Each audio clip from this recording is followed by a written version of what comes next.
बुजुर्ग पिताजी जिद कर रहे थे कि उनकी चारपाई बाहर बरामदे में डाल दी जाए। बेटा परेशान था, बहू बड़बड़ा रही थी, कोई बुजुर्गों को अलग कमरा नहीं देता, हमने दूसरी मंजिल पर कमरा दिया। एसी, टीवी, फ्रिज सब सुविधाएं हैं, नौकरानी भी दे रखी है। पता नहीं 70 की उम्र में सटिया गए हैं। पिता कमजोर और बीमार हैं, जिद कर रहे हैं तो उनकी चारपाई गैलरी में डलवा ही देता हूँ, निकित ने सोचा। पिता की इच्छा पूरी करना उसने स्वभाव बना लिया था। अब पिता की एक चारपाई बरामदे में भी आ गई थी। हर समय चारपाई पर पड़े रहने वाले पिता अब टहलते टहलते गेट तक पहुंच जाते। कुछ देर लान में टहलते नाती पोतों से खेलते, बातें करते, हंसते, बोलते और मुस्कुराते। कभी कभी बेटे से मनपसंद खाने की चीजें भी लाने की फरमाइश भी करते। खुद खाते, बहू बेटे और बच्चों को भी खिलाते। धीरे धीरे उनका स्वास्थ्य अच्छा होने लगा था।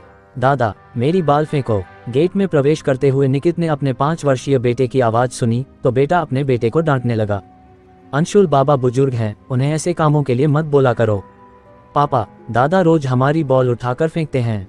अंशुल भोलेपन से बोला। क्या? निकित ने आश्चर्य से पिता की तरफ देखा। पिता, हाँ बेटा, तुमने ऊपर वाले कमरे में सुविधाएं तो बहुत दी थीं, लेकिन अपनों का साथ नहीं था। तुम लोगों से बातें नहीं हो पाती थी। जब से गैलरी में चारपाई पड़ी है, निकलते बैठते तुम लोगों से बातें हो जाती है। शाम को अंशुल पाशी का साथ मिल जाता है। पिता कहे जा रहे थे और निकित सोच रहा था, बुजुर्गों को शायद भौतिक सुख सुविधाओं से ज्यादा अपनों के साथ की जरूरत होती है। दोस्तों, बुजुर्गों का सम्मान करें, ये हमारी धरोहर हैं और अपने बुजुर्गों का ख्याल हर हाल में अवश्य रखें। ये वो पेड़ हैं जो थोड़े कड़वे हैं, लेकिन इनके फल बहुत मीठे हैं और इनकी छांव का कोई मुकाबला नहीं।